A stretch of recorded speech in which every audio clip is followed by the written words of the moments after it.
Fala pessoal, Prof. Renan aqui trazendo mais uma aula de resolução de questões para certificações financeiras. E apenas lembrando, tá? O curso completo vocês encontram no primeiro link na descrição ou então nos comentários fixados. No mais, peço aí para vocês deixarem o like, né? Se inscreverem no canal e vamos lá então para as questões de hoje. É uma função de um banco central, tá? Em contexto geral, né? Todos os países aí têm os seus bancos centrais. Uma função aí desses bancos centrais, proteger os investidores em valores imobiliários.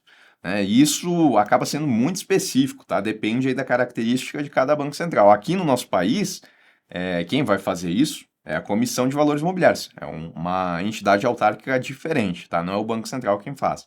Então tá errado. Agora, ser banco dos bancos, isso é uma característica mais geral, né? A maioria dos bancos centrais, eles exercem essa função de serem emprestadores de recursos aos bancos, às instituições financeiras. E isso os faz banco dos bancos. Definir regras de funcionamento dos fundos de investimento e sua classificação. Muito específico também, tá? Aqui no nosso país o Banco Central não faz isso. Estabelecer preços mínimos de tarifas cobradas por bancos. Né? Mas, pior do que falar preço máximo é falar preço mínimo. E não, o Banco Central também não é responsável por fazer isso, tá? Estabelecer preço mínimo.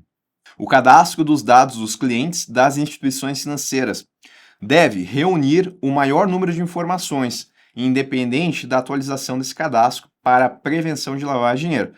Tem que ter o maior número de informações? Sim, né? Se elas forem pertinentes. Mas tem que ter atualização também, porque o contexto financeiro do cliente ele vai mudando. Então, não é independentemente da atualização. Deve estar completo e atualizado para auxiliar na verificação da capacidade financeira desses clientes com o objetivo de prevenir o crime de lavagem de dinheiro. Corretíssimo, tá? Completo e atualizado. Pode ser atualizado pelos canais de atendimento telefônico, sem a necessidade de comprovação. Ele pode, sim, por canal telefônico, né? Pode ser atualizado por ali, mas tem que ter a comprovação. Pode ser atualizado a qualquer momento, a critério dessas instituições. A critério, né, do cliente, é ele que vai trazer as informações. Só que as instituições financeiras, elas têm que deixar sempre esses cadastros atualizados ali, respeitando o prazo, né, que se tem.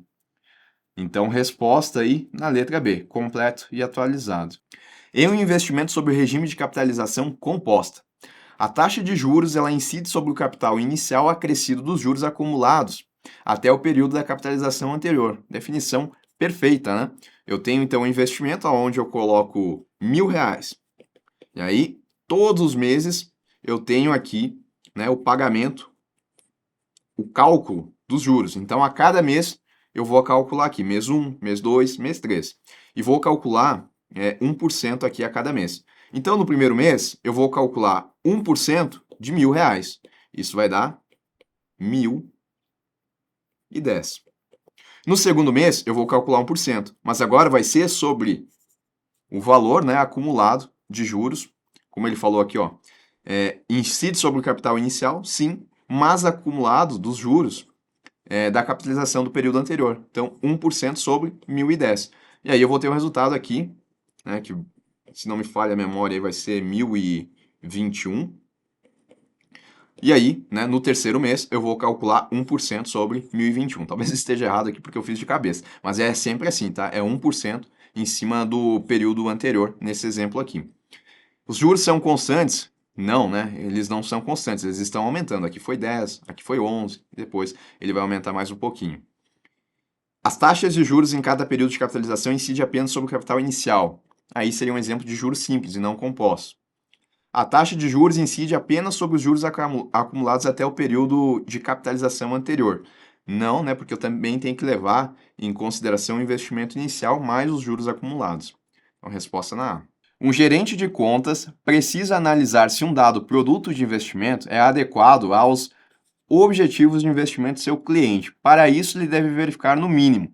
Tá? Então, eu quero definir aqui quais são os objetivos de investimento do meu cliente. E aí, tendo esses objetivos, eu quero ver se o produto de investimento é adequado a esses objetivos. Para isso, eu tenho que buscar quais informações com o meu cliente. A finalidade do investimento está correto, tá? A finalidade do investimento, ela vai me trazer aqui qual que é o objetivo de investimento do cliente. A necessidade futura de recursos declaradas pelo cliente, isso e o valor e os ativos que compõem o patrimônio do cliente, esses dois aqui, isso daqui eu utilizo para determinar qual que é a sua situação financeira. E se a situação financeira é compatível com o produto de investimento. A formação acadêmica do cliente, isso daqui eu olho o conhecimento dele de mercado. E aí eu olho se o produto de investimento ele é compatível, ele é adequado a esse conhecimento que ele tem. É uma situação que permite compensação de perdas no pagamento de imposto de renda. Fundo de renda fixa de curto prazo com fundo de renda fixa de longo prazo. Aí não pode, né? Tem que respeitar a classificação da receita. Curto prazo apenas com curto prazo.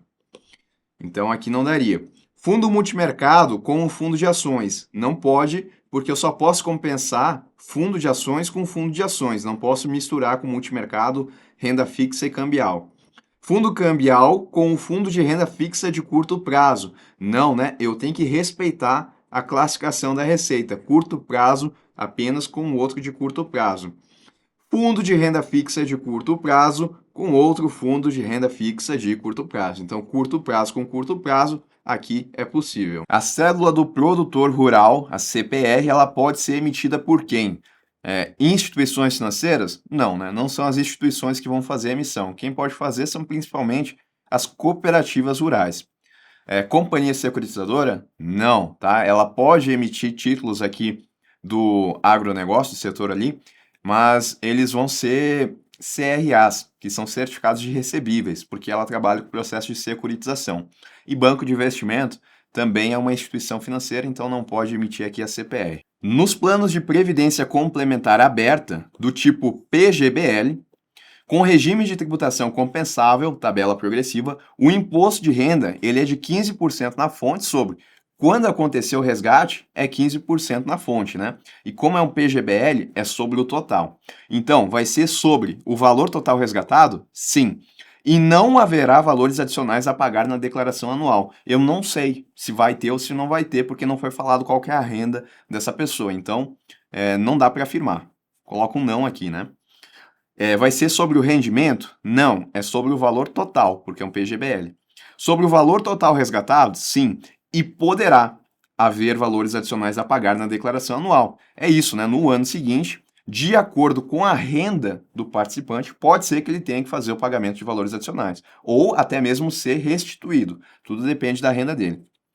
O rendimento está errado, porque é sobre o total.